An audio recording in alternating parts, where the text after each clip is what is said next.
merci au serviteur qui s'est encore choisi pour nous parler. Disons lui merci pour la disposition, la disponibilité.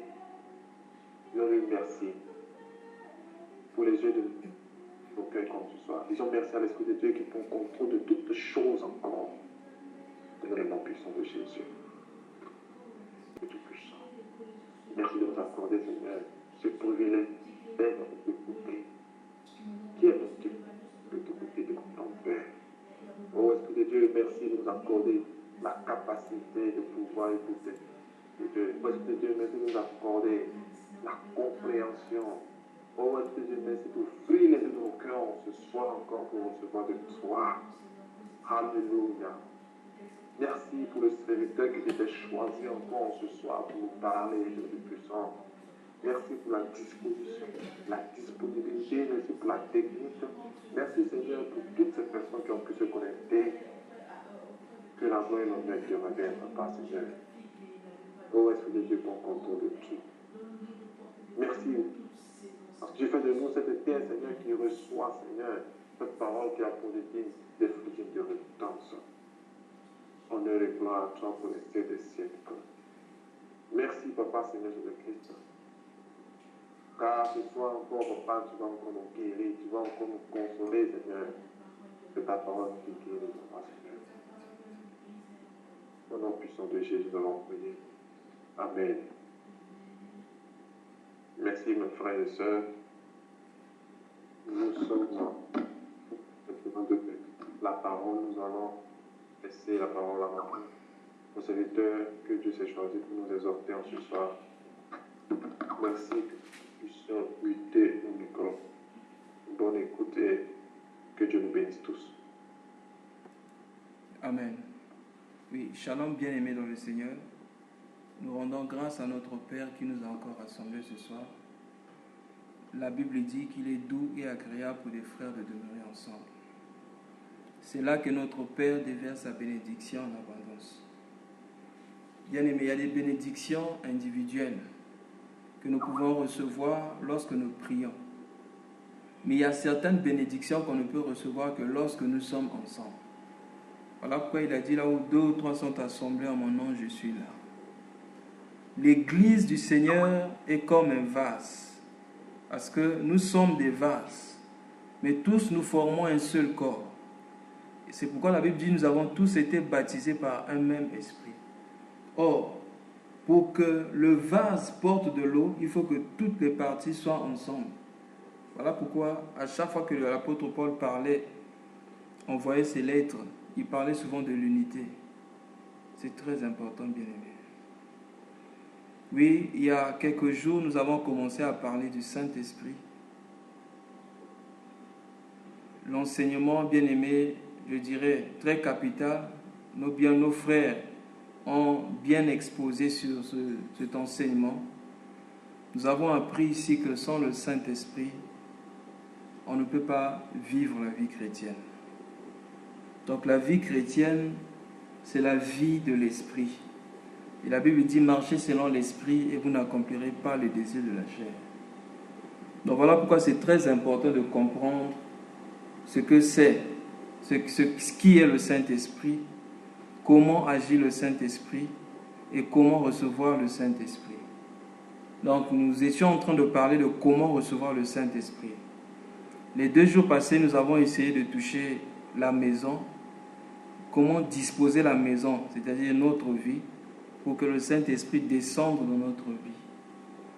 Alors, ce soir, nous allons parler de l'anneau et les bracelets. Toujours par rapport au Saint-Esprit, nous allons parler de l'anneau et les bracelets.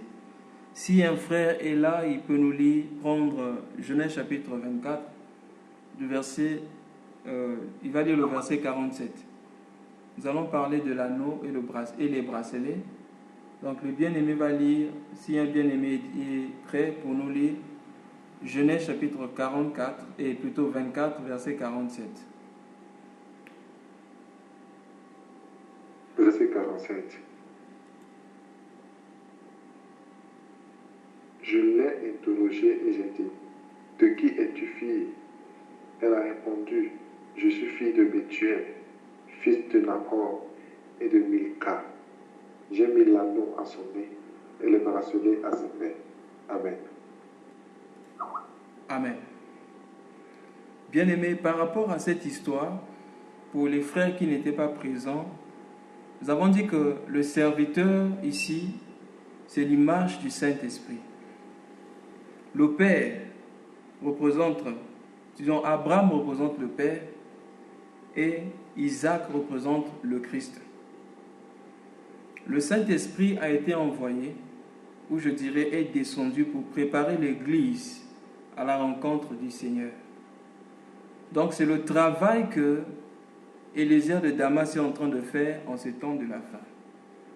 Il va chercher la femme pour emmener la femme vers le Christ. C'est pourquoi la Bible dit, quand il sera venu, il vous conduira où? Dans toute la vérité, pour nous emmener vers celui qu'on appelle la vérité. Donc c'est ça le travail de l'Esprit dans notre vie. Hier, nous avons vu que lorsqu'Élisée de Damas touchait la cuisse d'Abraham, cela parlait de l'intimité, la profondeur de Dieu, le secret du cœur de Dieu. Personne ne connaît les choses de Dieu si ce n'est l'Esprit de Dieu. Nous avons aussi parlé des 10 chameaux qui représentaient la loi, c'est-à-dire la parole de Dieu. Et la maison, nous avons dit que c'est notre vie. Lorsque Dieu vient dans notre cœur, il vient écrire les paroles, bien-aimées, sur les tables de notre cœur. Mais nous voyons encore, bien-aimés, 2 éléments représentés ici. On dit que Élisée de Damas va dire, lorsque je l'ai interrogé, c'est très important. Élisée, avant de donner ces choses à Rebecca, il a d'abord interrogé Rebecca. De qui es-tu fille? Et lorsque elle a répondu, je suis fille de Bethuel, fils de Nahor et de Milka, alors j'ai mis l'anneau à son nez et les bracelets à ses mains. Alors nous allons voir où exactement cette scène avait eu lieu. Nous allons prendre le verset 22. Toujours Genèse chapitre 24, nous allons lire le verset 22. Bon, c'est pour plus de compréhension. Nous allons prendre Genèse chapitre 24, du verset 17 jusqu'au verset 23. Le serviteur courut au-devant d'elle et dit, laisse-moi boire, je te prie, un peu d'eau de ta couche. Elle répondit, bois, mon Seigneur. Et elle s'empressa d'abaisser sa couche sur sa main et de lui donner à boire. Quand elle eut achevé de lui donner à boire, elle dit, je puiserai aussi pour tes chameaux, jusqu'à ce qu'il ait assis. Et elle s'empressa de vider sa couche dans l'abreuvoir et courut encore au puits pour puiser. Et elle puisa pour tous les chameaux. L'homme la regardait avec étonnement et sans rien dire, pour voir si l'Éternel faisait réussir son voyage ou non. Quand les chameaux eurent fini de boire, l'homme prit un anneau d'or du poids d'un demi-cycle et 2 bracelets du poids de 10 cycles d'or. Et il dit, de qui es-tu fille? Dis-le-moi, je te prie. Y a-t-il dans la maison de ton père de la place pour passer la nuit? Amen. Amen. Bien-aimé, c'est très important. La Bible dit que cet homme avait demandé un signe à Dieu. Et il avait dit, si cette dernière, c'est-à-dire que cette fille que Dieu devait choisir pour la femme du fils de mon Seigneur, que ça soit d'abord une fille qui est battante, qui me donnera à boire et qui donnera aussi à boire à mes chameaux. Et Élisée de Damas était étonné de voir la force de Rebecca. Parce que bien aimé, lorsqu'on voit le chameau, selon la science, le chameau peut prendre jusqu'à 30 litres d'eau. Jusqu'à 30 litres d'eau. Et Rebecca utilisait la cruche. Donc, j'étais en train de parler de Rebecca. Le serviteur d'Abraham avait demandé un signe qui devait faire accomplir son voyage, pour savoir si vraiment il était en train de marcher selon les voies que Dieu avait tracées pour lui. Le signe, c'était que la jeune fille soit capable de donner à boire non seulement à lui, mais aussi à ses 10 chameaux. Et nous voyons ici l'engouement de Rebecca au verset 19.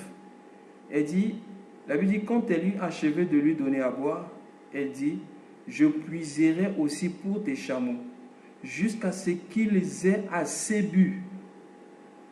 Donc nous voyons, bien aimé, le travail, le désir de travailler, c'est très important. L'église, en ce temps de la fin, l'église que Jésus-Christ est venu prendre, c'est une église qui est battante, qui sait travailler. Mais là n'est pas notre sujet. Nous remarquons au verset 22, la Bible dit, quand les chameaux eurent fini de boire, donc c'est dès que les chameaux ont fini de boire que le serviteur, qui est l'image du Saint-Esprit, va prendre l'anneau et les bracelets qu'il va donner à la jeune fille. Shalom, bien-aimés. Grâce à notre Père pour les problèmes de connexion, il est assis sur son trône.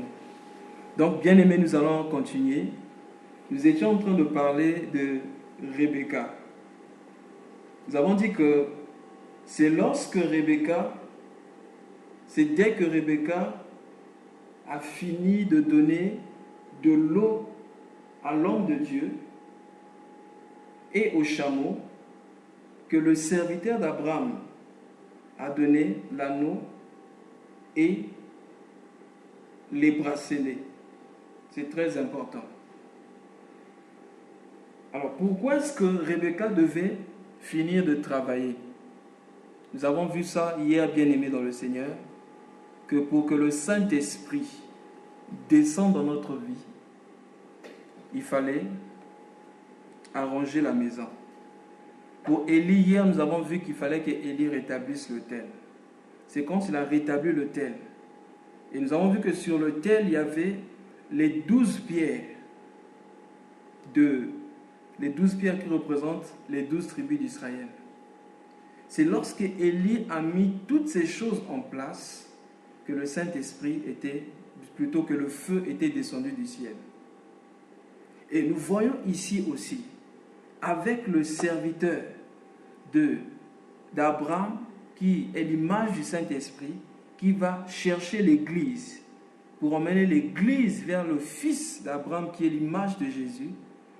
Dès qu'elle a donné à boire à ses serviteurs, aux serviteurs et aux 10 chameaux, c'est alors que le serviteur va lui donner l'anneau et 2 bracelets.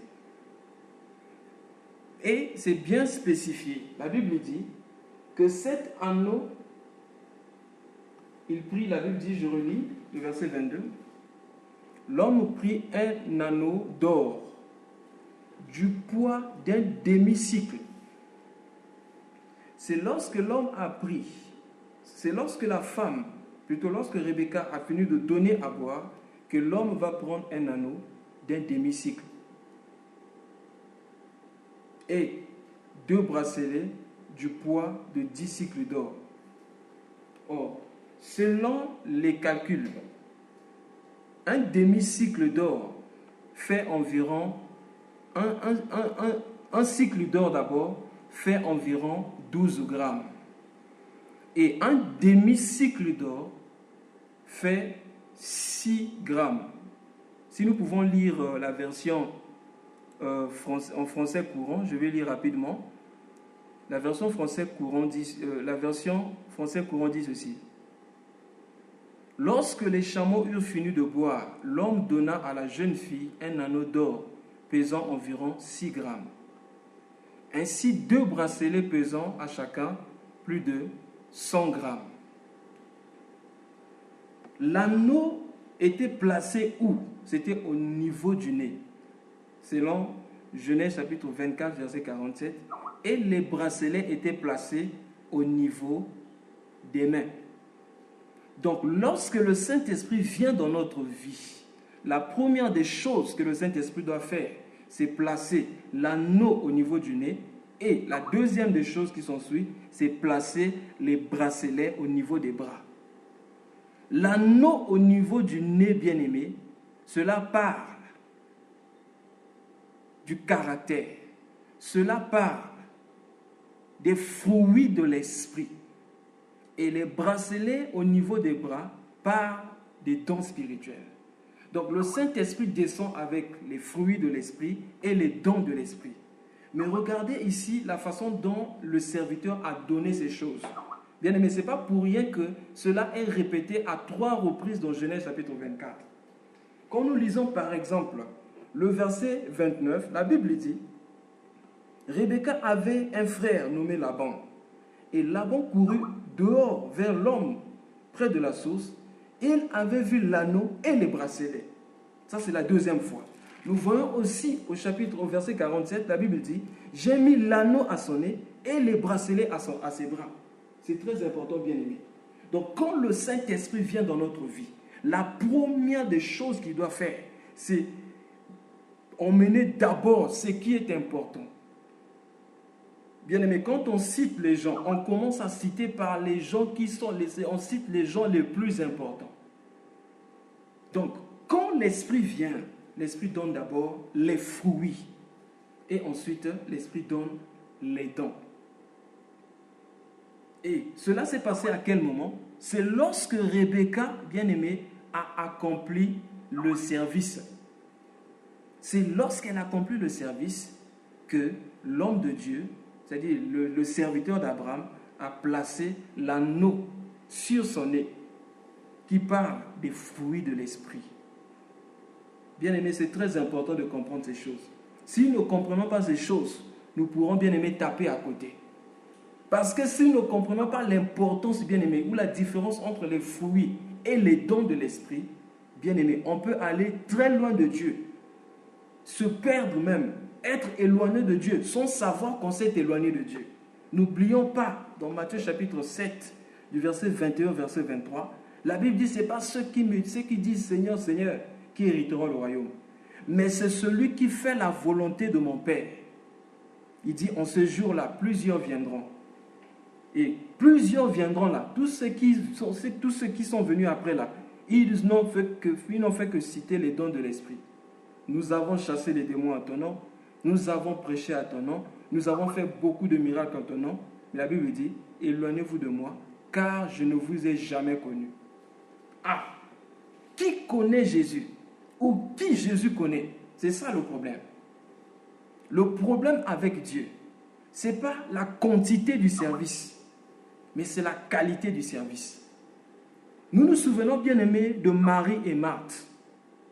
La Bible dit: Marthe était en train de faire beaucoup de choses. Elle se tourmentait pour beaucoup de choses. Mais Marie était là, assise au pied du Seigneur. Qu'est-ce qu'elle faisait? Elle était en train d'écouter la parole. Et Jésus dit: Marie a choisi ce qui est essentiel. Marie a choisi ce qui ne lui sera jamais ôté. Mais Marthe, tu te préoccupes pour beaucoup de choses. Tu cherches les dons. Tu veux beaucoup de choses. Mais Marie a choisi ce qui est essentiel. Donc, en un mot, Marie avait choisi l'anneau, pendant que Marthe s'était préoccupée des bracelets. Bien-aimé dans le Seigneur. Pourquoi l'anneau au niveau du nez? Parce qu'au niveau du nez, on voit, bien aimé, le visage. Or, quand on parle du visage, bien aimé, aujourd'hui, quand nous voyons par exemple nos passeports, sur le passeport, on ne peut pas mettre le ventre. Sur le passeport, on ne peut pas mettre, bien aimé, la main. Mais sur le passeport, on met le visage. Et lorsqu'on voit le visage, on met tout ce qui nous concerne, les informations, notre taille, la couleur des yeux, notre nom. mais il y a le visage qui est là. Et le visage parle du caractère. Donc quand le Saint-Esprit vient, le Saint-Esprit se préoccupe. Ce qui est plus important, c'est d'abord notre caractère. On va comprendre une chose. La Bible dit que lorsque cet homme a placé l'anneau au nez de la fille, cet anneau avait 6 grammes. Or, quand nous voyons 6, nous savons que l'homme a été créé le 6e jour. Nous ne parlons pas d'Adam, mais nous parlons bien aimé du second Adam. Le 6e jour, l'homme a été créé. Et nous remarquerons que le même 6e jour, en réalité, l'animal aussi a été créé le 6e jour. Mais l'animal était créé le matin et l'homme était créé vers la fin du 6e jour. Donc, l'anneau qui pèse 6 grammes, bien aimé, c'est ça même le caractère du Seigneur Jésus-Christ. C'est-à-dire que l'anneau, c'est ce que le Saint-Esprit fait dans notre vie. Le Saint-Esprit vient dans notre vie pour nous transformer à l'image, afin que nous soyons semblables, bien aimés, à Christ. Pas d'abord par rapport au miracle, mais d'abord par rapport au caractère de Christ, par rapport à la vie de Christ. C'est très important. Donc 6 ici parle du 6e jour. Il fallait, bien aimer, cette transformation. Et la Bible dit dans Éphésiens chapitre 2, du verset 10, la Bible dit, il nous a transformés, il nous a fait. Si un bien-aimé peut lire Éphésiens chapitre 2, verset 10.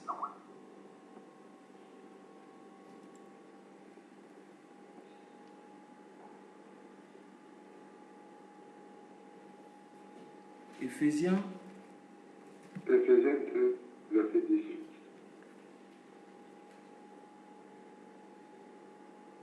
Car nous sommes son ouvrage,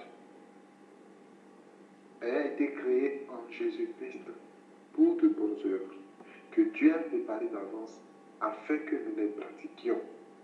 Amen. Amen.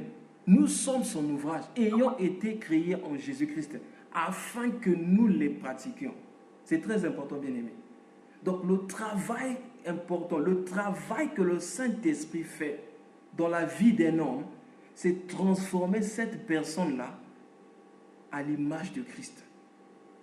Et bien aimé, c'est ça le travail des 5 ministères. Souvenons-nous, comment est-ce que, bien aimé, l'Esprit, Dieu a soufflé l'Esprit dans l'homme, dans Genèse chapitre 2.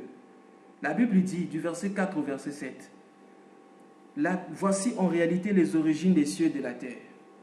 Lorsqu'il fut créé, la Bible dit, je vais lire ça rapidement, Genèse chapitre 2, du verset 4 au verset 7. La Bible dit ceci. Voici en réalité les origines des cieux et de la terre quand il fut créé. Lorsque Dieu fit une terre et des cieux, aucun arbuste de champ n'était encore sur terre et aucune herbe de champ ne germait encore. Car l'Éternel Dieu n'avait pas fait pleuvoir sur la terre et il n'y avait point d'homme pour cultiver le sol. Mais une vapeur s'éleva de la terre et arrosa toute la surface du sol. Et l'Éternel Dieu forma l'homme de la poussière de la terre. Il souffla dans ses narines un souffle de vie et l'homme devint un être vivant. Bien-aimé, je crois qu'on a déjà parlé de ça ici. Nous avons dit que la vapeur qui s'est levée de la terre, qui est montée vers le ciel, c'est le Seigneur Jésus-Christ. Et lorsqu'il est monté vers le ciel, c'est là l'accomplissement de Éphésiens chapitre 4. Lorsqu'il est monté, il a pris des captifs et il a fait don aux hommes. Ensuite, la Bible dit, c'est pourquoi il a donné aux uns d'être prophètes, aux uns comme prophètes, comme apôtres, comme évangélistes, comme docteurs. Donc, c'est-à-dire les 5 ministères. La pluie qui est descendue, bien-aimé, c'est ça les 5 ministères qui forment l'Église. C'est-à-dire les commandements. Nous avons parlé de 12 hier, l'enseignement des 12 apôtres. Ce sont ces enseignements-là, c'est plutôt l'enseignement-là des 12 apôtres, le fondement qui modèle l'Église, qui moule l'Église. Ces fondements-là qui forment l'homme, les 5 ministères, la main de Dieu, qui forment l'homme afin que Dieu souffle dans l'homme. Voilà pourquoi nous avons dit hier, par rapport à Élie, s'il n'y a pas les 12 pierres, le fondement des 12 apôtres, la parole, l'enseignement laissé par les 12 apôtres, le Saint-Esprit ne peut pas descendre. Et nous voyons ici, bien aimé au commencement, pour que Dieu souffle dans l'homme, il fallait que la vapeur monte. Et quand la vapeur est montée, les 5 ministères sont descendus pour former l'homme. La Bible dit, on peut lire ça rapidement dans Éphésiens chapitre 4. Éphésiens chapitre 4. Je lis ça rapidement. Éphésiens chapitre 4, à partir du verset 8. La Bible dit, c'est pourquoi il est dit, étant monté en haut, il a emmené des captifs et il a fait des dons aux hommes. Or, qu'est-ce que signifie les monter sinon qu'il est aussi descendu dans les régions inférieures de la terre? Celui qui est monté, celui qui est descendu, c'est le même qui est monté au-dessus de tous les cieux, afin de remplir toutes choses. La Bible dit au verset 11, et il a donné aux uns comme apôtres, les autres comme prophètes, les autres comme évangélistes, comme pasteurs et comme docteurs. Pourquoi? Pour le perfectionnement de ça, en vue de l'œuvre du ministère et de l'édification du corps de Christ. Donc, le Seigneur a donné son esprit bien-aimé. La première des choses, c'est que nous puissions porter l'image de Christ. Et bien-aimé, pour que nous soyons comme Christ, aucun homme ne peut faire cela. Ça, ce n'est que le travail du Saint-Esprit. Donc, quand le Saint-Esprit vient, la première des choses, il nous donne d'abord ce qui est du caractère. Voilà pourquoi on parle de l'esprit en nous et l'esprit qui descend sur nous. Vous vous rappelez dans Luc chapitre 4, quand le Seigneur Jésus parlait, il dit, l'esprit du Seigneur est sur moi parce qu'il m'a oint. Or, nous savons que le Seigneur Jésus était rempli du Saint-Esprit depuis le ventre de sa mère. Donc, il avait l'esprit en lui. Mais il fallait qu'il reçoive l'esprit sur lui, afin qu'il exerce bien aimé le ministère. Voilà pourquoi Élisée, après avoir traversé le Jourdain, il va dire à Élie, quand Élie lui a dit, demande maintenant quelque chose parce que je vais me séparer de toi, Élisée a dit, je veux la double portion de ton esprit. Or, bien aimé, quand Élie est monté au ciel, qu'est-ce qui était descendu? Le manteau d'Élie était descendu. Or, Élie avait déjà donné un premier manteau à Élisée. Donc le premier manteau là, c'était l'esprit in. Et le deuxième manteau, c'était l'esprit apon, c'est-à-dire l'esprit sur lui. Nous allons lire ça. Élisée a reçu bien aimé 2 manteaux. Le premier manteau, c'est ça le caractère, c'est ça qu'il faut travailler. Le deuxième manteau, c'est ça la puissance de Dieu qui descend pour exercer le ministère. Voilà pourquoi, dès qu'il a pris ce manteau-là, il a frappé le Jourdain. Prenons rapidement 1 Roi chapitre 19. S'il y a bien aimé là, 1 Roi 19, 19. 1 Roi chapitre 19 jusqu'à 20. Oui. Élie partit de là et trouva Élisée, fils de Shashpat, qui est un bon père. Il y avait devant lui 12 paires de bœufs. Et il était avec la 12e. Élie s'approcha de lui et il jeta sur lui son manteau. Élisée, quittant ses bœufs, courut après Élie et dit, laisse-moi embrasser mon père et ma mère et je te suivrai. Il lui répondit, va et reviens, car pense à ce que je te fais. Amen. Amen. Ah, bien aimé, 12 revient encore ici. Élisée était à la 12e peur des bœufs, de bœufs. Et Élie, la Bible dit, et lui jeta sur lui son manteau.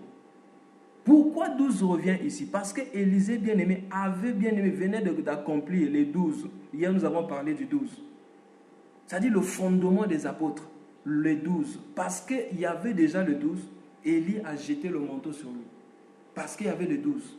Comme Rebecca, dès qu'elle a fini de donner de l'eau, aussitôt on lui a donné l'anneau. Mais pour Élisée ici, Élisée avait d'abord reçu l'esprit in. Ah, bien-aimé, c'est vrai que nous avons parlé ici, nous avons dit que dans l'ancienne alliance, l'esprit n'agissait pas au-dedans, mais bien-aimé, ces choses sont écrites pour notre instruction. C'est juste l'image du véritable Élisée qui allait venir. Parce que notre Seigneur avait reçu l'esprit dès le ventre de sa mère, mais quand il fallait exercer le ministère, c'est quand il est sorti, quand il est parti se faire baptiser, dès qu'il est sorti de là, la Bible dit, l'esprit descendit sur lui sous la forme d'une colombe. Bien aimé, c'est très important. Nous devons chercher l'esprit dans ces deux dimensions. L'esprit en nous et l'esprit sur nous.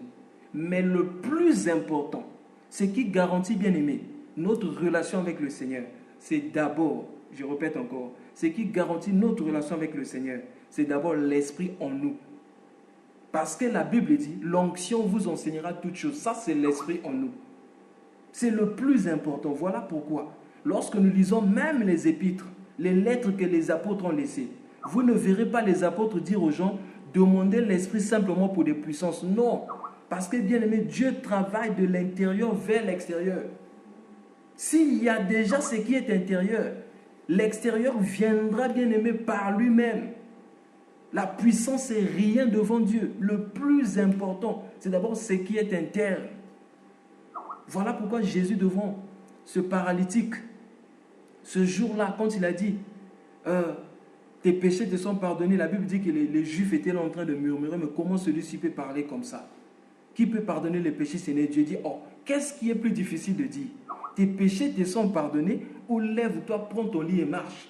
Jésus est en train de dire que ce qui est plus important, ce qui est plus difficile, c'est travailler ce qui est interne, qui est de guérir les malades. Mais qu'est-ce que l'Église? Nous courons vers les miracles. Nous cherchons d'abord le miracle. Nous laissons l'essentiel. Nous sommes comme Marthe. Marthe s'est poumonée à faire beaucoup de choses. Mais Jésus a dit, une seule chose est essentielle, c'est rester à ses pieds. Oh, bien-aimé de le Seigneur, c'est à ses pieds qu'on reçoit le Saint-Esprit. Le Saint-Esprit d'abord, Oh, je me souviens de Méchak, Shadrach et Abednego. Ces gens ont été aussi jetés dans le feu. La Bible dit, ces gens ont chauffé le feu 7 fois. Ils ont chauffé le feu 7 fois. Et on a jeté ces hommes dans le feu. Mais quand le roi s'est levé, il dit, on avait jeté 3 hommes. Mais moi, je suis en train de voir 4 hommes dans le feu. Qu'est-ce qui s'est passé? Oh, Apocalypse chapitre 1, à partir du verset 9 jusqu'au verset 15, la Bible dit ceci. Au jour du Seigneur, la Bible dit dans Apocalypse, quand j'ai entendu la voix comme les bruits. On va lire ça pour ne pas que je dise le contraire. Apocalypse chapitre 1. Nous allons lire le verset 9. Je lis. Moi, Jean, votre frère, qui est part à la tribulation et au royaume et à la persévérance en Dieu. J'étais dans l'île appelée Patmos à cause de la parole de Dieu et du témoignage de Jésus. Je fus ravi en esprit le jour du Seigneur. J'entendis derrière moi une voix forte, comme le son d'une trompette, qui disait, ce que tu vois, écris-le dans un livre. Et envoie-le aux 7 églises, à Éphèse, à Smyrne, à Pergame, à Thyatire, à Sardes, à Sardes, à Philadelphie et à Laodicée. Regardez bien. Je me retournais pour connaître quelle était la voix qui me parlait. Verset 12. Et après m'être retourné, je vis 7 chandeliers d'or. Et au milieu de 7 chandeliers, quelqu'un qui ressemblait à un fils d'homme, vêtu d'une longue robe et ayant une ceinture d'or sur sa poitrine. Sa tête et ses cheveux étaient blancs comme la laine blanche, comme de la neige. Ses yeux étaient comme une flamme de feu. J'aime le verset 15. Ses pieds étaient semblables à des lérins ardentes, comme s'il eût été embrasé par une fournaise. Et sa voix comme le bruit des grands eaux. Bien-aimé dans le Seigneur. Le secret de la voix de Dieu, c'est les pieds de Dieu. Alléluia. Si tu veux écouter la voix de Dieu, apprends à rester aux pieds de Dieu. Or, lorsque nous voyons la fournaise ardente, nous nous souvenons que Méchak et Shadrach étaient là-bas. Donc, ses pieds étaient comme de l'airain, comme s'ils étaient embrasés par le feu. La Bible dit, dans Ésaïe chapitre 53, le châtiment qui nous donne la paix est tombé sur lui. Donc lorsqu'on avait jeté Méchak, Shadrach et Abednego dans le feu, lui il était là, il a exposé ses pieds afin que les 3 compagnons de Daniel soient sauvés. Et la Bible dit, il a écouté sa voix. Oh, bien-aimé de le Seigneur. Pourquoi, bien-aimé? Parce qu'ils étaient au pied. Donc, bien-aimé, au pied du Seigneur, c'est là le lieu où nous recevons le Saint-Esprit. Ah, bien-aimé dans le Seigneur, quand Jacob a combattu contre l'ange le soir, quand il lui a dit, si tu ne me bénis pas, je ne te laisserai pas partir. Jacob, bien-aimé, était devenu très riche. Il avait des enfants, des serviteurs, des troupeaux. Il dit, tu me béniras. Quelle était la bénédiction? Il a saisi cet homme. Je ne te laisserai pas partir. Et cet homme a changé son nom. Et qu'est-ce qui s'est passé? C'est l'ange de Jacob, l'emboîtier de sa hanche, qui a été détruit. Oh, bien-aimé dans le Seigneur. C'est à ses pieds, c'est à ses pieds. Et à ses pieds, bien-aimés, nous prenons à écouter le cœur de Dieu. Nous connaissons le caractère de Dieu. Et c'est ça le plus important dans notre vie. Plusieurs veulent exercer le ministère de Jésus, mais nous oublions une chose. Le ministère de Jésus vient du caractère de Jésus. C'est lorsque nous apprenons à être comme Jésus selon son caractère, c'est alors que nous allons manifester au dehors son ministère. Voilà pourquoi ces démons pouvaient dire à ces gens, nous connaissons qui est Jésus, qui est Paul, mais vous, qui êtes-vous? Bien-aimés dans le Seigneur, quand le Saint-Esprit vient dans notre vie, le Saint-Esprit vient d'abord nous transformer à l'image de Christ, changer notre façon de faire, notre façon de vivre, nous emmener à la véritable repentance, changer notre cœur, changer notre façon de faire. Voilà pourquoi les apôtres, regardez, quand on parle par exemple de la bénédiction, qu'est-ce que l'apôtre Pierre écrit dans 2 Pierre chapitre 1, à partir du verset 3, des choses que nous devons bien aimer ajouter dans notre vie, des choses que nous devons chercher. Qu'est-ce que l'apôtre Pierre écrit? 2 Pierre chapitre 1, si un bien-aimé peut lire, 2 Pierre chapitre 1, bon, je vais lire pour la rapidité, 2 Pierre chapitre 1, du verset 3 jusqu'au verset 12. Je lis la parole.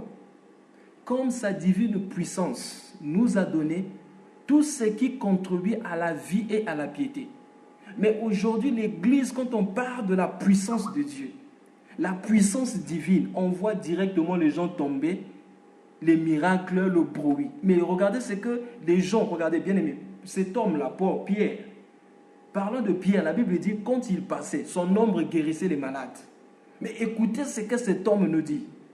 Oh, bien-aimé dans le Seigneur, comme sa divine puissance nous a donné tout ce qui contribue à la vie et à la piété, au moyen de la connaissance de celui qui nous a appelés par sa propre gloire et par sa vertu, lesquels nous assurent de sa part les plus grandes et les plus précieuses promesses. Oh, ce n'est pas la promesse du mariage, ce n'est pas la promesse de la voiture, ce n'est pas la promesse des maisons, mais les plus grandes et précieuses promesses. Pourquoi? Afin que, par elles, vous deveniez participants de la nature divine. C'est ça le plus important, l'anneau au niveau du nez. En fuyant la corruption qui existe dans le monde par la convoitise. Alors, comment faire face à cela? Comment faire pour vivre cela? À cause de cela, verset 5, à cause de cela même, faites de tous vos efforts pour joindre à votre foi la vertu, à la vertu la science, à la science la tempérance, à la tempérance la patience, à la patience la piété, à la piété l'amour fraternel, à l'amour fraternel la charité. Car si ces choses sont en vous, et ils sont, pas seulement qu'ils soient là, mais s'ils sont en abondance, elles ne vous laisseront point oisifs ni stériles pour la connaissance de notre Seigneur Jésus-Christ. N'oublions pas, dans Jean chapitre 17, verset 3, car la vie éternelle est qu'ils te connaissent, toi le véritable Dieu, et celui que tu as envoyé. Donc si ces choses sont en grand nombre, en abondance en nous, nous ne serons pas stériles par rapport à la connaissance de notre Seigneur Jésus-Christ. Verset 9. Mais celui en qui ces choses ne sont point est aveugle, l'église de Laodicée. Il ne voit point de loin et il a mis en oubli la purification de ses anciens péchés. Voilà pourquoi vous entendez, non, cet homme de Dieu, un grand homme de Dieu est tombé dans l'adultère. Il a fait ceci. Le problème, c'est quoi? C'est parce qu'on a négligé, bien aimé, l'anneau, on s'est attaché aux bracelets qui sont au bras. On justifie la présence de Dieu par les signes et les prodiges. On a laissé la communion avec Dieu, la connaissance de Dieu. On s'est attaché simplement fruit, don de l'esprit, don de l'esprit. On continue verset 10. C'est pourquoi, frère, regardez bien, c'est pourquoi, frère, appliquez-vous de temps plus à vous affermir dans votre vocation et votre élection. Ah, on peut affermir aussi l'élection. Car en faisant cela, vous ne broncherez jamais. Verset 11.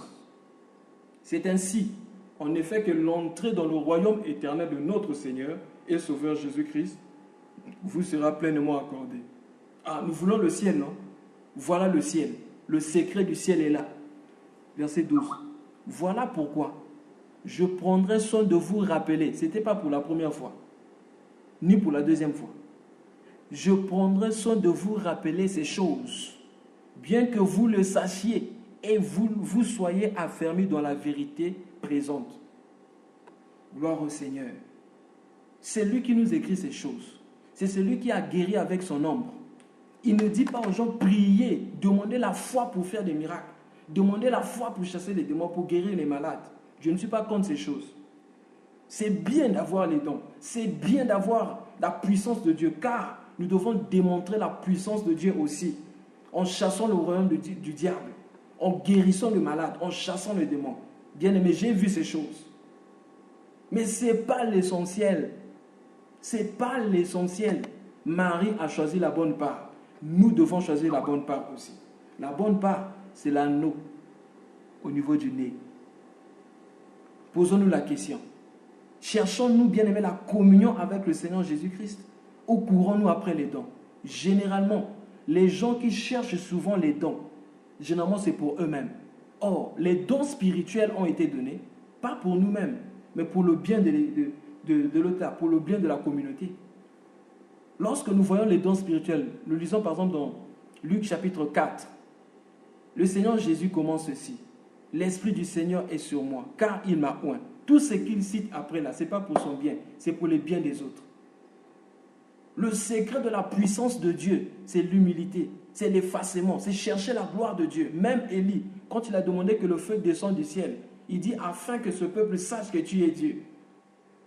Même David pour frapper Goliath, afin que ce peuple sache que tu es Dieu. Lorsque nous cherchons la gloire de Dieu bien-aimé, Dieu va nous utiliser dans la puissance. Les puissances sont devenues peu aujourd'hui parce que les gens cherchent la puissance pour eux-mêmes, pour leur propre nom.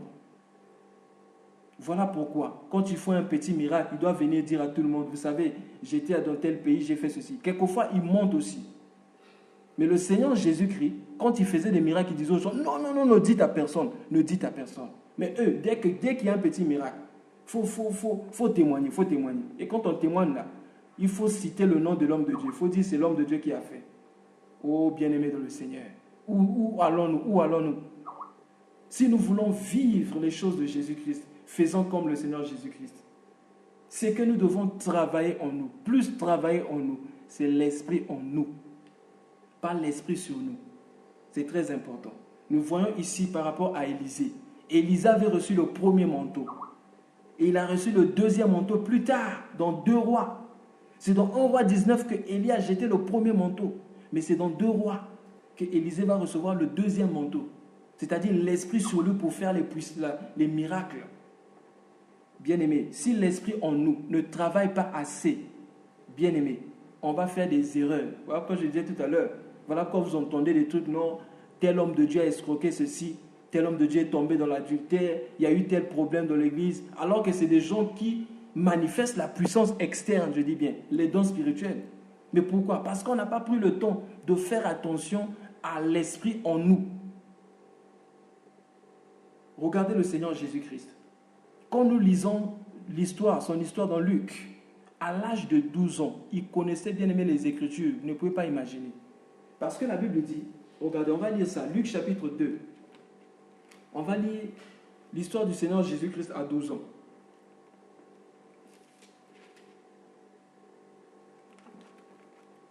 Je vais prendre ça dans Luc.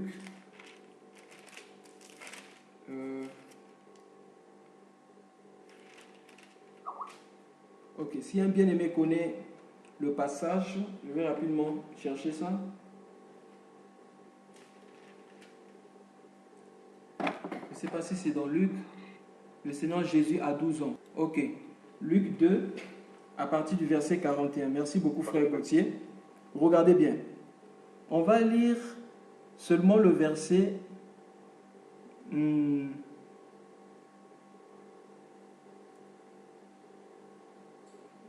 45. Là où on dit, les gens s'étonnaient de ses questions et de ses réponses. Voilà, verset 47.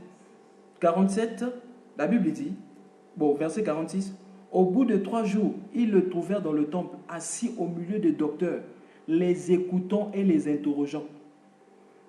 Tous ceux qui l'entendaient étaient frappés de son intelligence et de ses réponses.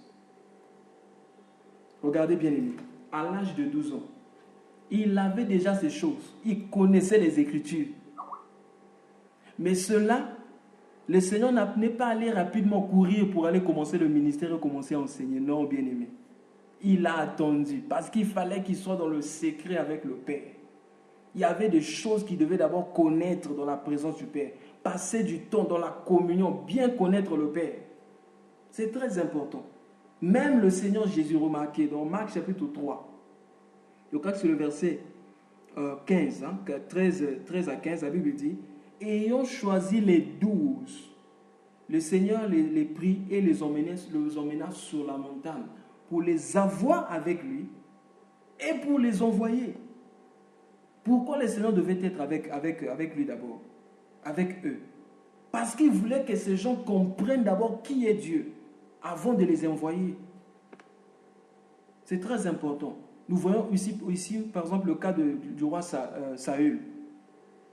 Avant de l'établir roi, quand le prophète Samuel l'appelait, alors qu'il était avec le serviteur, la Bible dit que le prophète Samuel emmena Saül sur le toit. Il dit, viens, je vais te faire entendre les paroles de Dieu. Ils sont montés là-bas sur le toit. Pourquoi sur le toit? Pour lui communiquer d'abord la pensée de Dieu. Tu dois connaître qui est Dieu avant d'aller servir Dieu. Sinon, tu vas commencer à utiliser la puissance à ta guise, comme tu le veux. Et c'est exactement le cas de l'Église. Les gens utilisent la puissance de Dieu comme ils le veulent. Voilà pourquoi ils vendent le Saint-Esprit. Ils vendent l'onction. Si vous voulez recevoir l'onction de l'homme de Dieu, venez déposer une offrande spéciale. Et l'homme de Dieu va faire une prière spéciale. Oh, bien-aimés dans le Seigneur. Cherchons Jésus en nous.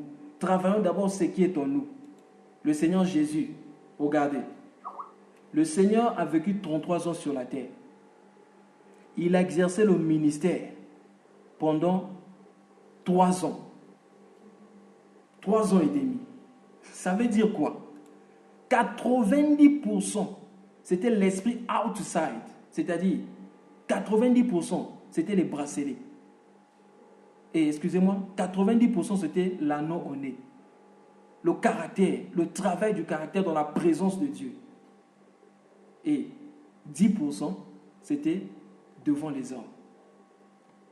C'est ce que bien-aimés nous devons faire. Si nous voulons être effectifs dans le ministère, passons 90% dans la présence de Dieu et 10% dans la présence des hommes. Nous croyons quelquefois plus à être devant les hommes que d'être devant Dieu. Voilà pourquoi nous ne sommes pas effectifs dans le ministère. La Bible dit, la Bible appelle la parole de Dieu l'épée de l'esprit. Ce n'est pas notre épée, mais c'est l'épée de l'esprit. Ça veut dire quoi?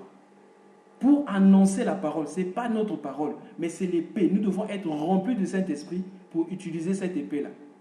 Afin que la parole qui sort de notre bouche soit une parole puissante qui touche les cœurs.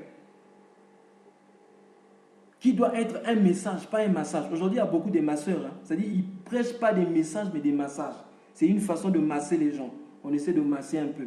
Comme disait l'apôtre Paul à Timothée, il viendra un temps où les hommes ne supporteront plus la saine doctrine. Mais ils se formeront d'une foule de docteurs qui prêcheront les choses selon ce qu'ils veulent entendre. Mais l'apôtre Paul, qu'est-ce que l'apôtre Paul dit à Timothée? Éloigne-toi de ces gens-là. Mais toi, mon fils, prêche la vérité. Bien-aimé dans le Seigneur, on se trompe de la fin.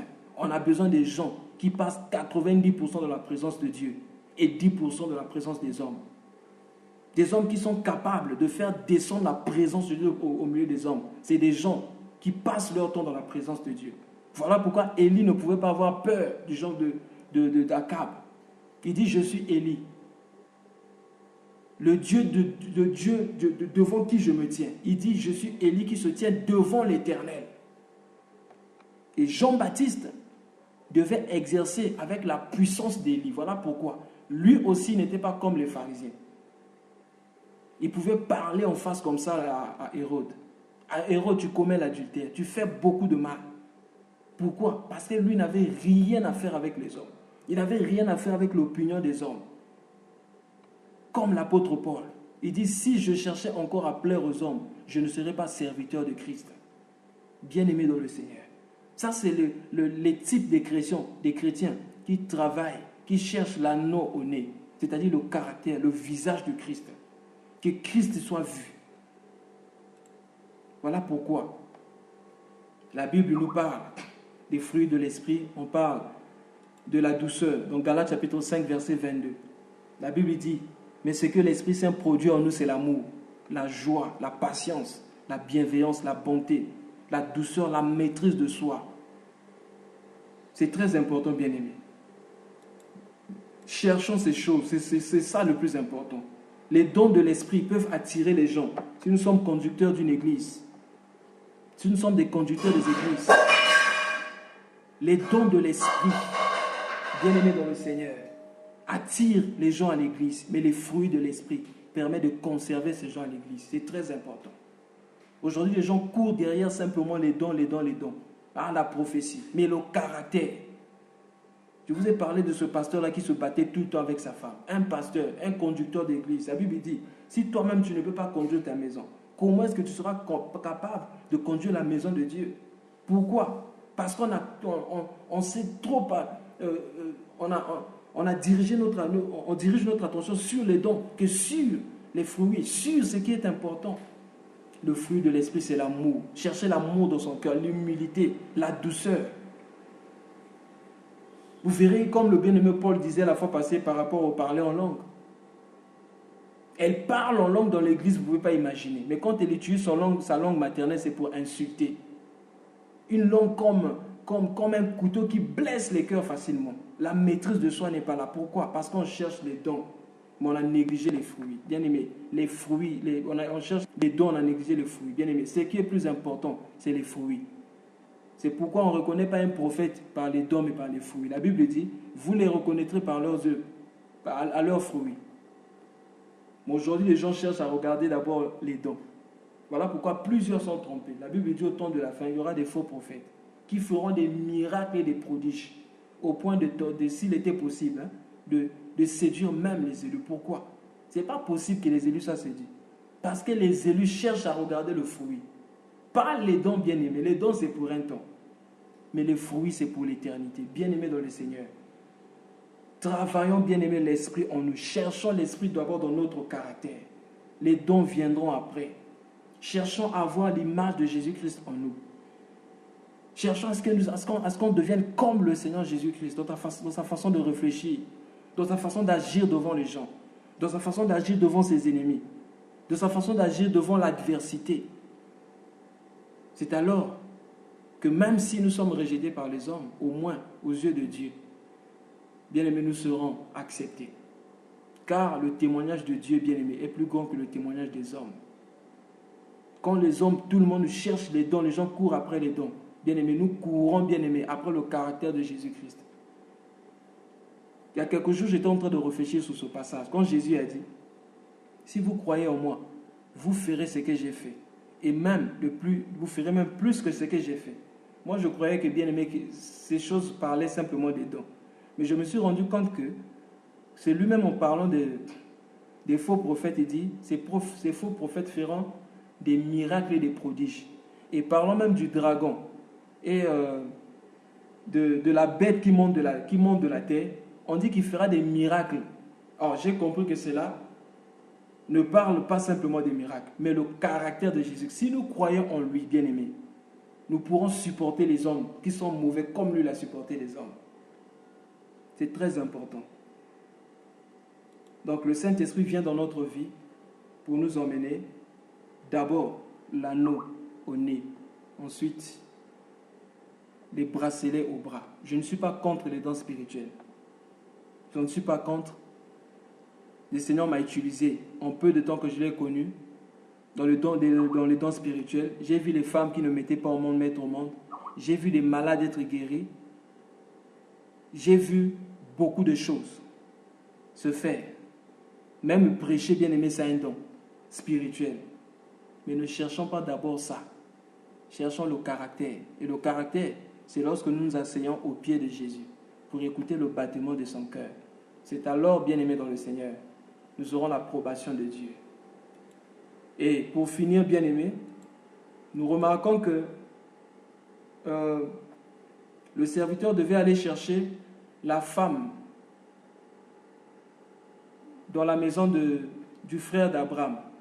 Et la Bible dit, lorsque ce type-là a dit qu'elle était fille de Bethuel, qui est fils de Nacor, l'homme de Dieu, le serviteur d'Abraham a dit, béni soit le Dieu du ciel. Pourquoi? Parce que Nacor, c'était le frère d'Abraham. On peut voir ça dans Genèse chapitre 11, versets 26 à 27. La Bible dit, Térach, Genèse 11, 26 à 27, Térach, âgé de 70 ans, engendra Abraham, Nacor et Haran. Voici la postérité de Térach. Térach engendra Abraham, Nacor et Haran. Haran engendra Lot. On peut s'arrêter là. C'est simplement pour dire que le Seigneur Jésus est venu chercher ceux qui étaient perdus. Pourquoi ici on devait chercher ceux de la famille d'Abraham? Parce que nous venons de Dieu et nous allons repartir vers Dieu. Le Seigneur est venu chercher ceux qui ont été perdus pour les retrouver et les ramener dans sa maison. Et c'est ça, bien aimé, l'Église. Que le Seigneur nous bénisse tous. Amen. Amen. Nous rendons grâce à Dieu.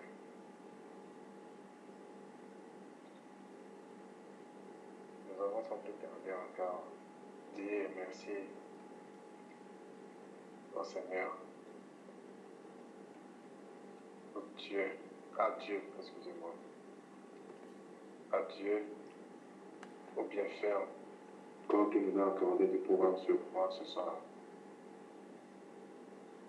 Ce bienfait qui dépasse toutes choses.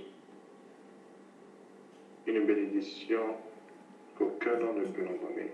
La parole de Dieu déclare, c'est la bénédiction de l'Éternel qui enrichit et ne se fait suivre d'aucun chagrin.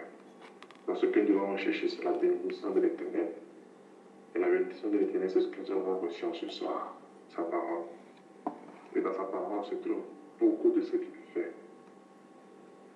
Disons merci, Éternel, celui à qui il a plu encore de nous parler ce soir. Tel qui est long pour recevoir de Dieu, bien pour écouter de Dieu. Il nous a fait cette grâce pour que nous puissions l'écouter ce soir. Disons-lui merci encore pour son serviteur qu'il a encore utilisé ce soir. Au nom puissant de Jésus, nous sommes priés. Père, nous voulons te dire merci. Nous te rendons la part. Nous te bénissons. Seigneur, nous cesserons de te dire merci. Même par le battement de nos cœurs, Père, nous voulons te dire merci.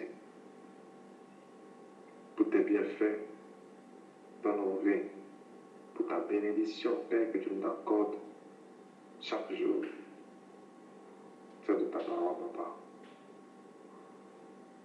De cœur sincère, nous voulons te dire merci, Seigneur, pour ce privilège que tu nous as accordé de t'écouter.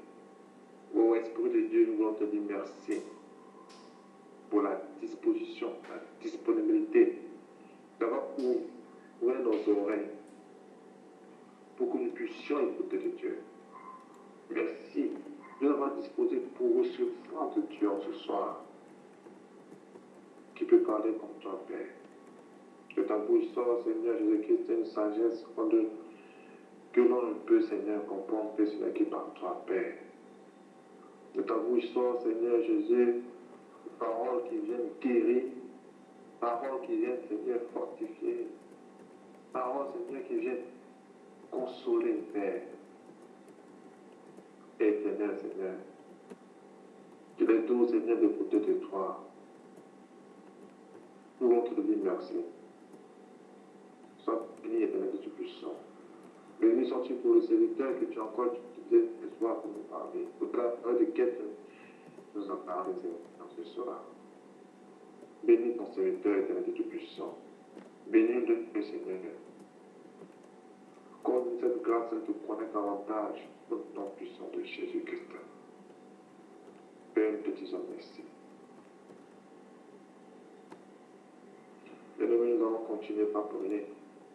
Nous allons écouter encore l'Éternel nous parler ce soir. La première des choses, c'est de s'acquitter avec joie ce à quoi le Seigneur nous appelle à faire. Partout où nous nous trouvons, chaque jour que Dieu fait, il y a quelque chose que nous devons faire. La parole de Dieu déclare qu'en toutes choses, nous devons faire pour la gloire de Dieu. Either we go to school, excusez-moi, si nous allons à l'école, nous allons au boulot, même quand nous sommes à la maison, nous pensons que nous faisons rien. Nous sommes en train de faire quelque chose. Tout ça, là, c'est pour la gloire de Dieu. Comme ce soir, le Seigneur nous a parlé. Rebecca qui a travaillé. Rebecca qui faisait tout avec joie. C'est après cela qu'on lui a donné la nouveauté. Le Seigneur nous appelle à être fidèles à ce qu'il nous tente de faire. Peut-être nous pouvons penser que c'est une petite chose, mais c'est dans les petites choses que Dieu nous appelle à être fidèles. D'abord, dans les grandes choses. Dans Luc, à part de déclarer, sois fidèle. Petites choses, de te donner les grandes choses. On va essayer de demander la grâce de Dieu encore ce soir. Que Dieu nous donne cette grâce-là, de s'acquitter avec joie, non pas avec murmure, non pas en fredonnant, non pas avec amertume dans le cœur ou bien forcé, mais avec joie. De s'acquitter avec joie, ce à quoi Dieu nous appelle chaque jour à faire. Au nom puissant de Jésus, nous sommes en prière. Ô éternel Dieu Tout-Puissant, Seigneur, nous venons encore à tes pieds en ce soir. Père, toi seul, Seigneur, nous donne le mouvement. Toi seul nous donne cette grâce. À la force avant de faire des choses. Ils sont mous, ils sont paresseux. Des fois, on fait des choses, ils fredonnent, ils murmurent, comme si on les dérangeait. Même dans l'église. Il y a des gens qui demandent de prendre le balai pour pouvoir balayer même seulement dans l'église, mais ça ne fait pas encore. Et il se dit, moi comme ça, comment moi je veux la baisser pour pouvoir balayer. Nous demandons la grâce de Dieu dans la vie de nos frères et sœurs dans la foi, dans l'église. Il change encore le cœur, les cœurs à faire des activités, des tâches de jour, la gloire de Dieu. Au nom puissant de Jésus. Ô éternel Dieu de plus. Comme nous faisons les cas et bien spécifiés. Alléluia. Comme Dieu qui doit dans l'hospitalier. Il y a des gens qui avaient des anges dans leur maison à cause de leur hospitalité. Dieu que Dieu nous donne de hospitalier. Que l'hospitalité soit effective dans nos vies. Qu'on sache de ce pas. Dans la rue, partout. Avec ce nom puissant de Jésus-Christ, nous sommes en prière. Oui, éternel Seigneur, donne à tes enfants d'être hospitaliers au nom puissant de Jésus-Christ. Pour tous nos frères et sœurs, des fois, tu peux dans le boulot, il y a des gens qui ne s'acquittent pas de leur travail, qui ne font pas leur travail, et ils attendent de le faire. Je fais avec murmure. Des fois, des gens qui sont même en haut de toi, peut-être le boss ne connaît même pas certaines choses. Toi, tu connais plus que le boss. Tu veux te montrer que Dieu t'appelle à la patience, d'être humble. Donne-nous la grâce de Dieu, comme toutes choses, même à l'école, de ne pas être pressé, de faire les choses correctement comme Dieu le veut, de ne pas sauter les processus, de ne pas sauter les étapes, de marcher par rapport à Dieu, de faire par rapport à Dieu, d'être patient, d'être humble et de s'acquitter des tâches correctement. Au nom puissant de Jésus. Éternel Dieu puissant, nous élevons ce soir l'amour sur l'esprit, qui parle de caractère, qui parle de l'esprit et en nous. Travailler notre caractère, de travailler notre comportement, de changer notre caractère, de rechercher le fruit de l'amour. Amenons-nous, oh Seigneur, encore ce soir. Demandons la guérison de l'Éternel ce soir. Demandons l'Éternel de nous changer encore. Lui seul nous connaît. Lui nous connaît ce qu'il encore. Il doit avoir des choses qu'il va quitter encore en nous. Prions ce soir que Dieu nous change. Prions ce soir que Dieu nous accorde cette grâce-là que ces choses qui ne le manquent pas, que ces choses en nous encore, qui ne le glorifient point, soient consumées au nom puissant de Jésus. Amène-nous à être tempérant. Amène-nous, Seigneur Jésus-Christ, à être pur. Oh, Dieu, amène-nous à supporter nos frères et sœurs. Amène-nous à être Père. Amène-nous, Esprit de Dieu, à aimer au nom puissant de Jésus. Amène-nous que notre vie soit digne de repentance. Oh, Seigneur de Dieu puissant. Père, on déclare, le monde attend de dire de manifestation des enfants de Dieu. Père, en cela, nous le remettons pour Seigneur, en flot. Par les fruits, Seigneur Jésus-Christ, par les fruits, Seigneur de Dieu puissant. Père, plein notre désir ce soir. Tel notre désir ce soir est de Dieu puissant. Tel est ce dont nous encore ce soir, Seigneur Jésus-Christ. De nous accorder, Seigneur, cela. De nous accorder le caractère qui vient du ciel. De nous accorder, Seigneur, de pouvoir parler avec amour. De toutes paroles qui sortent de nos bouches, sortent, Seigneur Jésus-Christ, éternel puissant. Pour élever, pour amener la joie, pour amener la paix. Oh, éternel puissant, tel est ce que nous voulons ce soir. Amène-nous, Seigneur Jésus-Christ. Amène-nous, Seigneur, là-bas. Dans ce lieu où, Seigneur Jésus-Christ, où les choses là en nous, Seigneur, qui nos points, où les choses encore, Seigneur Jésus, qui restent encore en nous, qui profiter de notre face, Seigneur, alliés au nom puissant de Jésus. Alléluia. Alléluia.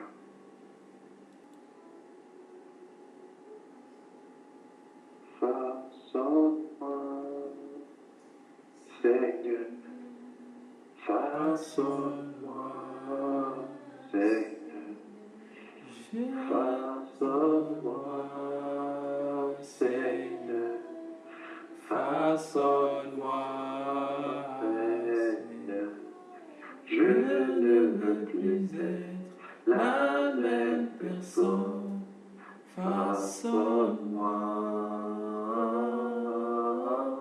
Je ne veux plus être la même personne. Façonne-moi.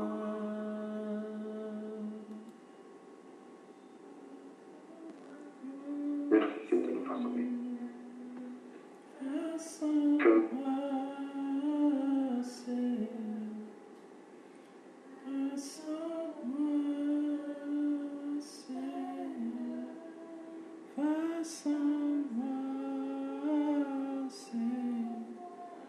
Je ne veux plus être la même personne.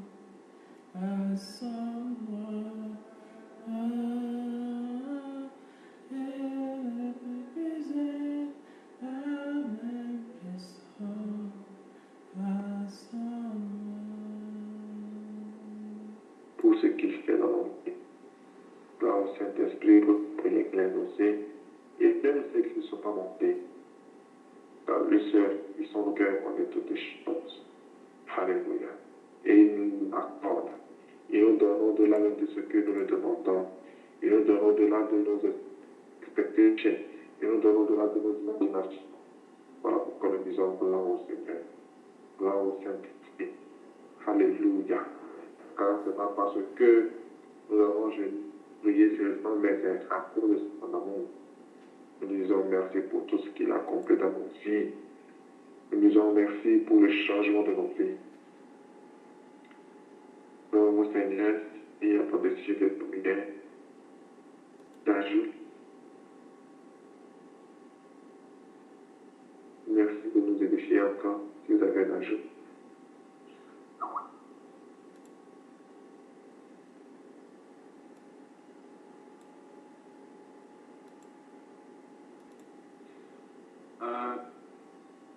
Ce n'est pas un ajout comme tel, j'avais telle chose à dire. Le Seigneur Jésus a dit que celui qui est chargé et fatigué vient à lui. Après avoir entendu cette merveilleuse parole bien écrite, la seule chose qu'il nous faut, c'est que celui qui sent qu'il est chargé et fatigué, celui-là aille vers Jésus-Christ. Il n'y a pas une autre solution, il n'y a pas un autre recours, il n'y a pas une troisième voie. C'est d'aller vers Jésus. C'est lui qui va donner le repos. C'est lui qui transforme des vies pour l'éternité. C'est lui qui, lorsqu'il a changé un homme, l'homme-là n'est plus le même pour toujours, pour l'éternité. Et il fait ces choses même aujourd'hui. Mais ce n'est pas tout le monde qui peut partir vers lui. Ce n'est pas celui qui pense qu'il va bien qui peut partir vers lui. Ce n'est pas celui qui pense que tout va bien. C'est la chose que Jésus a dit aux pharisiens. Il dit qu'il est venu pour les malades, mais vous les pharisiens, vous n'êtes pas les malades. Mais ce sont les malades qui vont vers le Seigneur. Ce sont ces malades-là qui sont guéris. Mais ceux qui supposent qu'ils sont en bonne santé, sont ceux qui ne se sentent pas fatigués et chargés des combats du péché, de toute mauvaise œuvre qui est en eux. Allez, venir après ça une charge. Alors il veut nous décharger afin de nous donner son jour léger. Son jour léger. Que Dieu nous bénisse. Merci. Amen. Amen. Nous remercions le Seigneur. Notre ajout, s'il vous plaît. Notre ajout, s'il vous plaît.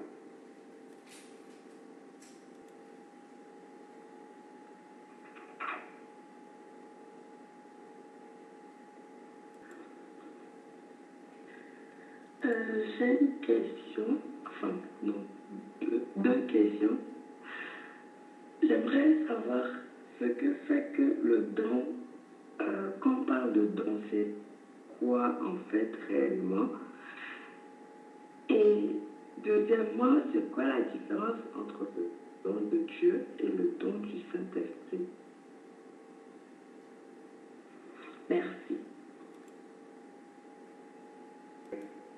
Si j'ai bien noté vos questions, c'est quoi le don?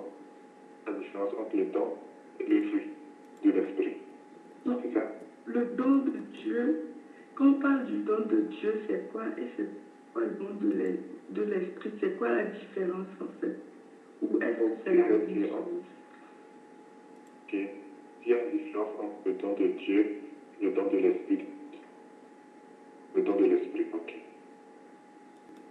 Nous récapitulons la question de notre sœur. Nous allons aller par à pas.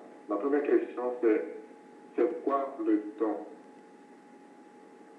Notre sœur voudrait savoir c'est quoi le don. Quand on parle de don, c'est quoi? Merci de répondre.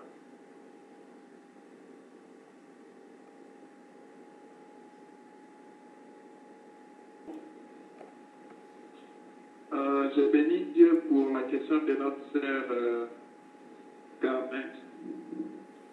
Je bénis Dieu infiniment pour le message de notre bien-aimé qui est très capital. Prenons nos Bibles dans 2 Timothée 1, le verset 6. Je réponds à une question par rapport aux dons de Dieu et les dons spirituels. 2 Timothée 1, le verset 6. Ensuite, nous allons prendre Hébreux 2, le verset 4.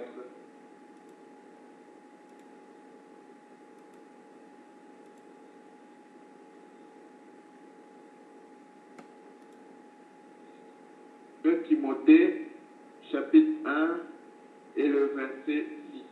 Je vais lire. C'est pourquoi je t'exhorte à ranimer la flamme du don de Dieu que tu as reçu par l'imposition de main.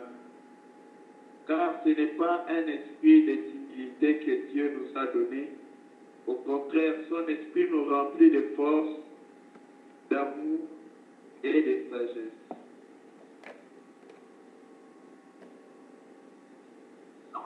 Prenons encore Hébreux, le verset 4.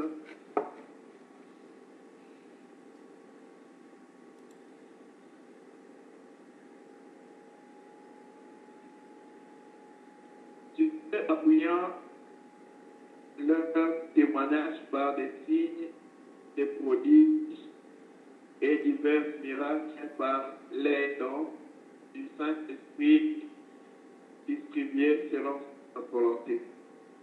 Ici, il parle des dons au pluriel du Saint-Esprit, mais quand il parle du don de Dieu, il parle toujours au singulier.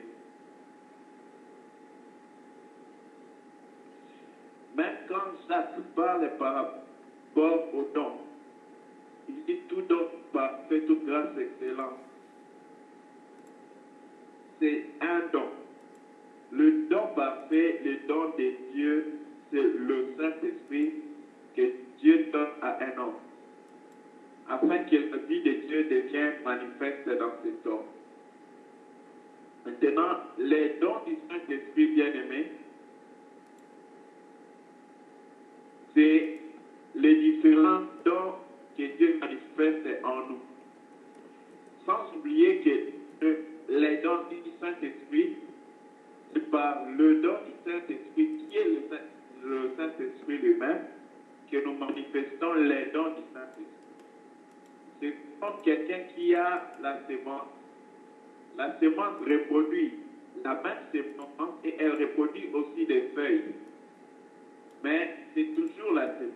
C'est le manguier qui produit le manguier, qui produit aussi des feuilles de manguier. Mais les feuilles de manguier, ce n'est pas la sémence elle-même.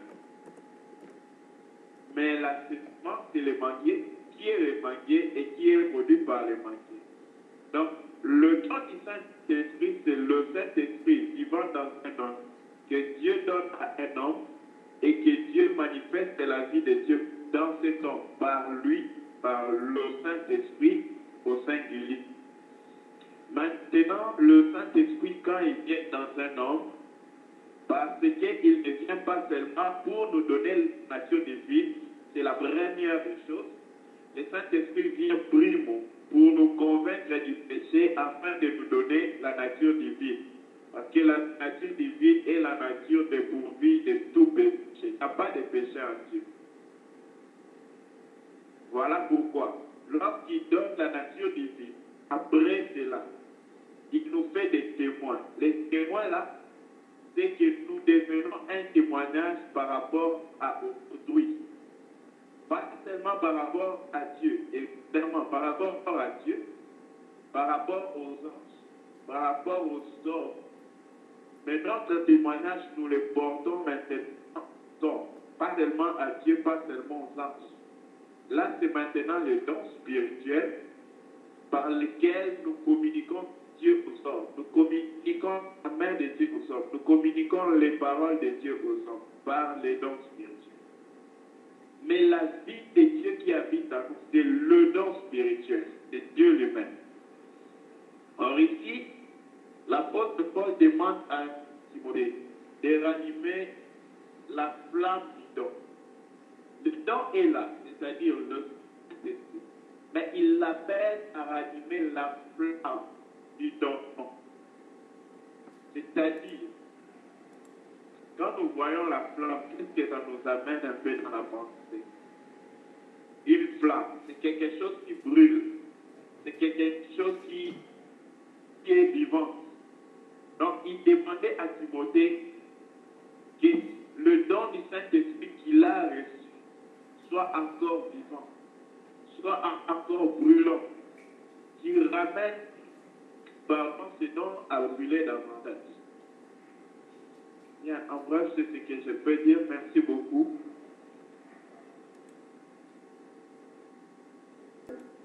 Merci beaucoup, frère Paul. Merci pour l'édification.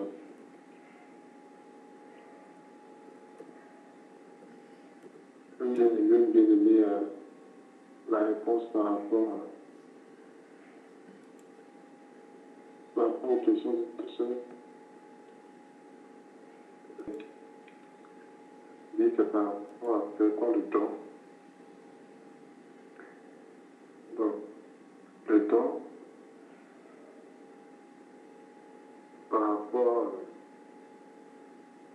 c'est en fait quelque chose que nous retenons, nous avons, mais qui a été donné par une personne qui est en nous.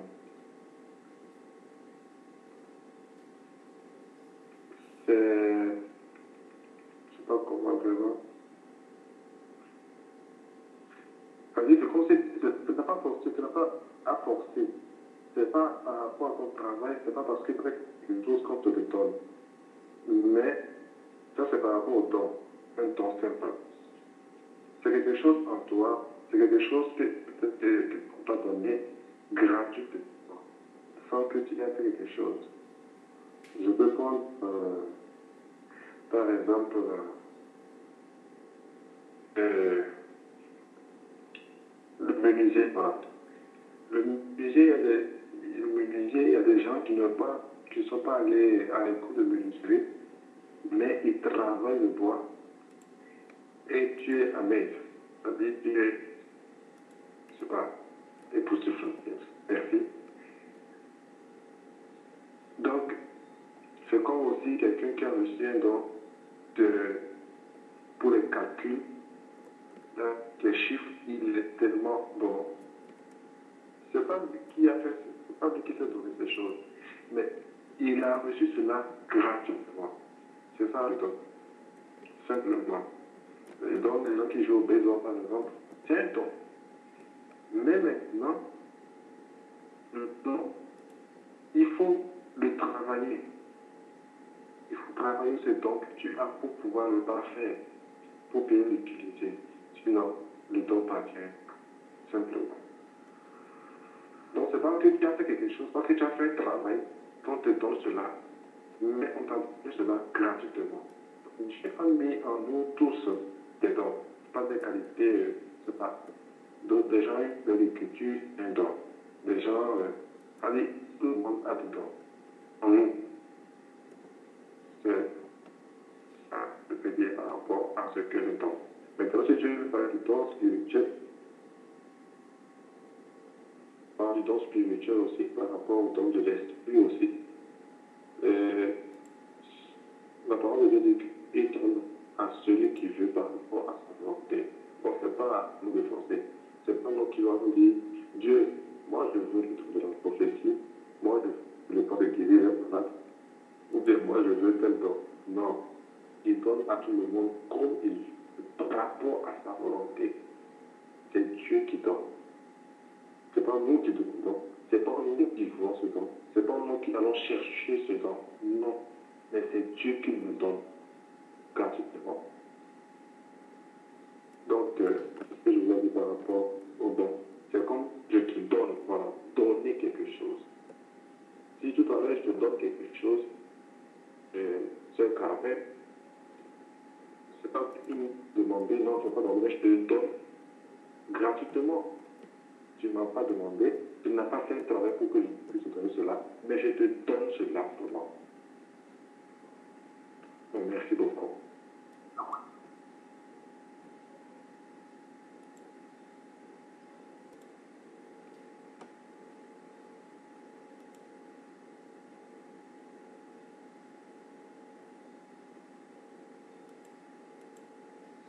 La sœur Carmen avait posé des questions. La première question, on n'a pas répondu. Oui, c'était. D'abord, c'est quoi le don? Oui. Ah, ok. Ah, ok. Pardon. Merci.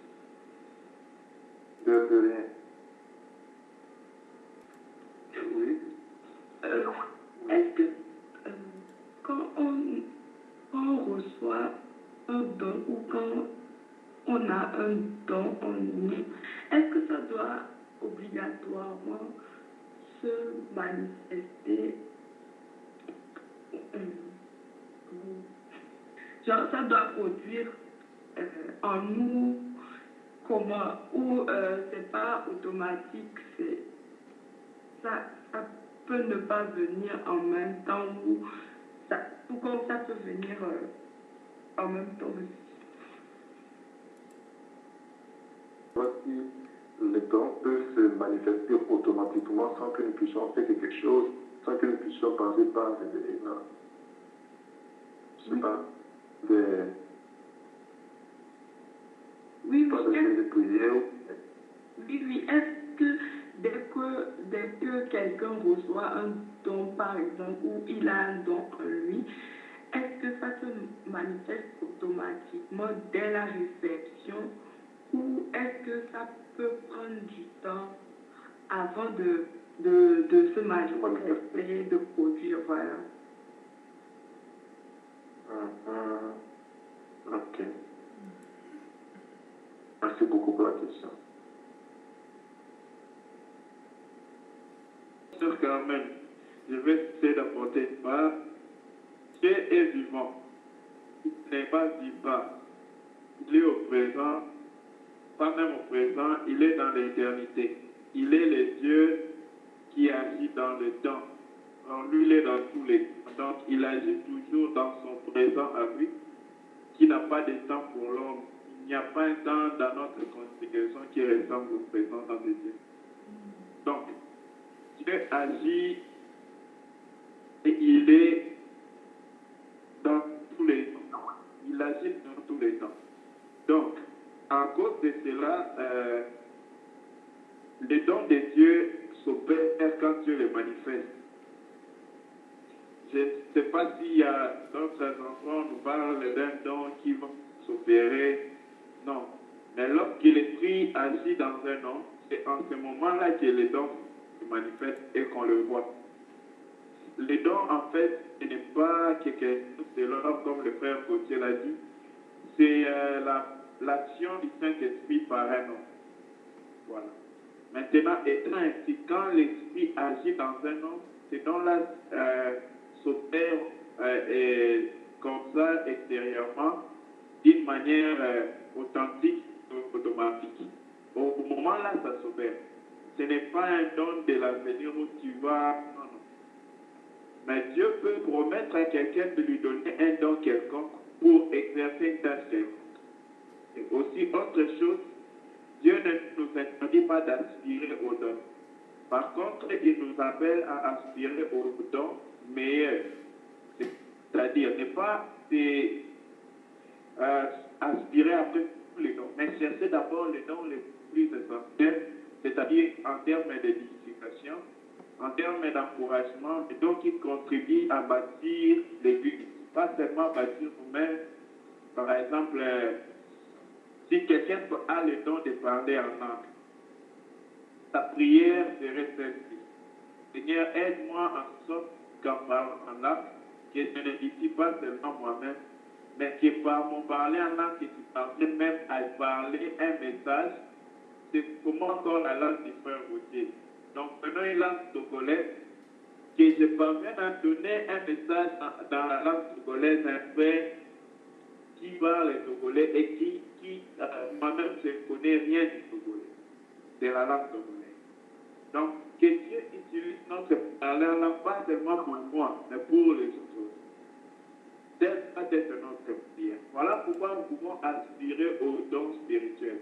Dieu n'a pas fait de cela un impérial où seul dit tu auras ça, tu n'auras pas ça. Non, non, il nous permet d'aspirer. Mais il nous appelle à aspirer au meilleur, c'est-à-dire à ceux qui donnent l'édification à tout le monde. Tu peux me demander à Dieu si tu penses vraiment que tu as un fardeau. Demande à Dieu, en Dieu, par rapport à des gens. Je trouve souvent des gens découragés. J'ai vraiment un souci pour eux. Donne-moi la grâce d'être un plein de désordre. Bien-aimé, c'est une prière que je fais pendant beaucoup de temps dans ma vie. Et lorsque je rencontre quelqu'un qui c'est moins difficile. Quand je l'encourage, ces frères-là me disent toujours, c'est du grâce. Mais comment? C'est venu parce que j'ai prié, j'ai demandé à Dieu. Ça me fait du mal quand je vois un enfant de Dieu qui est abattu de courage. Alors je cherche un peu, je ne vois pas cela. Pour que je ne vois pas cela, il faut que Dieu intervienne parce que qu'est-ce qu'il faut pouvoir encourager un frère? Impossible. Je ne suis qu'un homme comme lui, aussi faible que lui. Voilà pourquoi, quand nous soupirons à Dieu pour être une bénédiction pour les autres, il ne pourra jamais mesurer ce que Dieu peut faire pour nous. Ne pense pas que Dieu attend voir le frère Théo, le frère Péléon, le frère Gauthier. Non. Même toi, même moi, Dieu peut se servir de nous pour agir au-delà de ce que l'on peut mesurer ou imaginer. Merci beaucoup. Je voudrais également apporter quelque chose par rapport à la question de la sœur Carmen, à savoir si on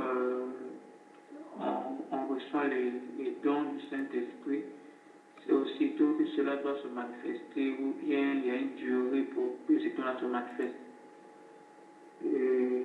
Si je fais juste attention à tout ce que nos bien-aimés ont dit et aux explications que nous avions écoutées précédemment, nous finirons par comprendre que le Saint-Esprit, c'est l'œuvre de Dieu.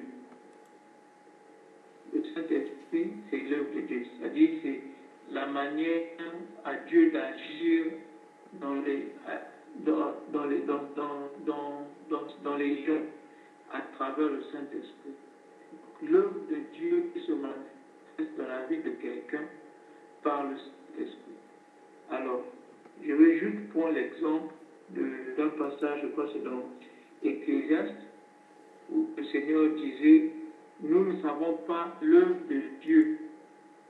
De même que nous ne savons pas comment un enfant se forme dans le ventre de sa maman, nous ne savons pas également l'œuvre de Dieu qui est capable de faire de toutes choses. En réalité, lorsque Dieu manifeste son œuvre, lorsque Dieu accomplit son œuvre, obligatoirement l'œuvre doit apporter certains signes ou bien certaines modifications, certains apports. Mais sauf que il y a des choses, il y a des changements que parfois l'œil ne peut pas encore voir.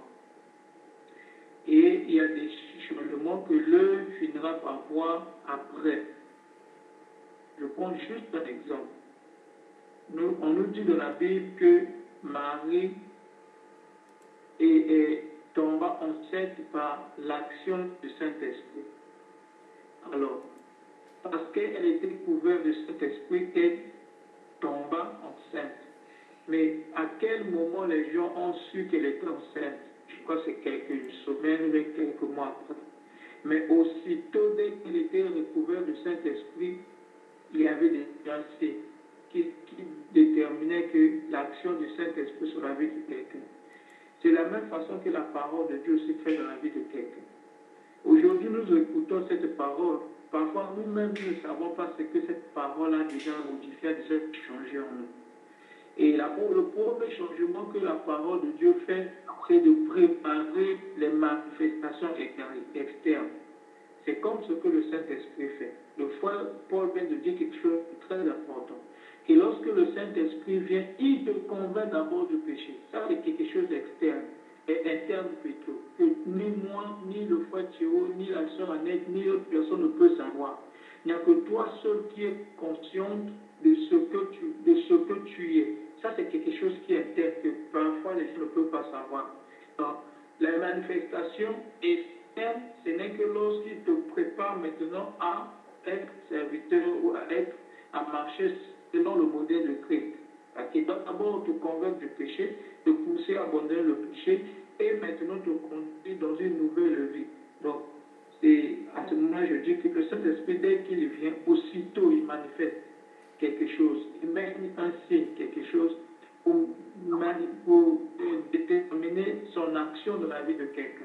Mais il y a certaines choses que nous ne connaissons pas encore, nous ne voyons pas encore, et au fur et à mesure, ces signes-là vont s'extérioriser, et à ce moment maintenant qu'on se dira, certains moments, on se dira, sont remplis du Saint-Esprit ou bien cette personne a des fruits du Saint-Esprit. Donc c'est ça ce que j'avais ajouté comme réponse.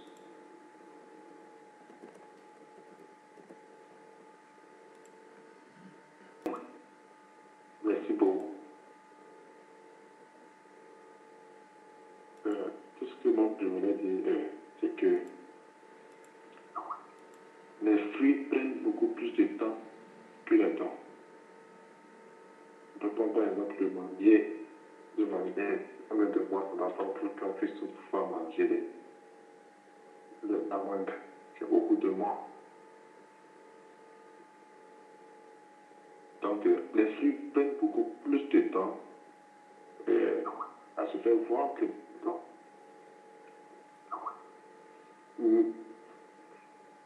Mais, ça me donne toujours.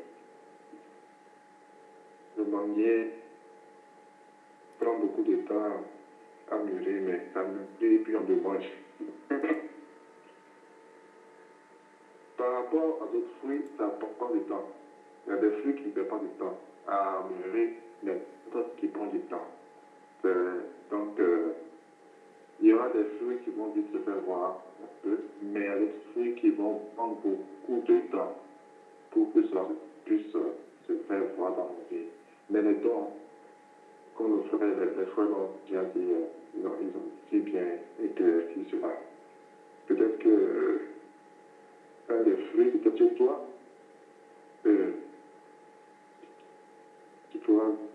tu peux être très patient rapidement, alors qu'une personne ça prendra beaucoup de temps, alors peut-être patiente et rapidement, mais pardonner de tout cœur prendra un peu de temps. Donc, tout ça là, dans tous les cas, avec le Saint-Esprit, le fruit viendra toujours.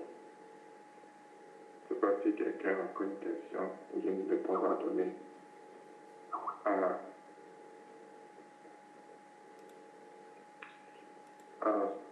à prochain examen.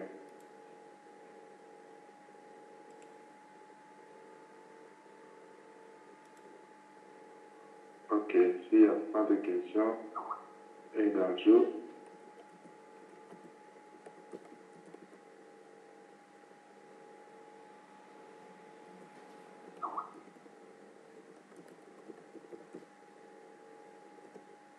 amen, merci beaucoup, frère Paul.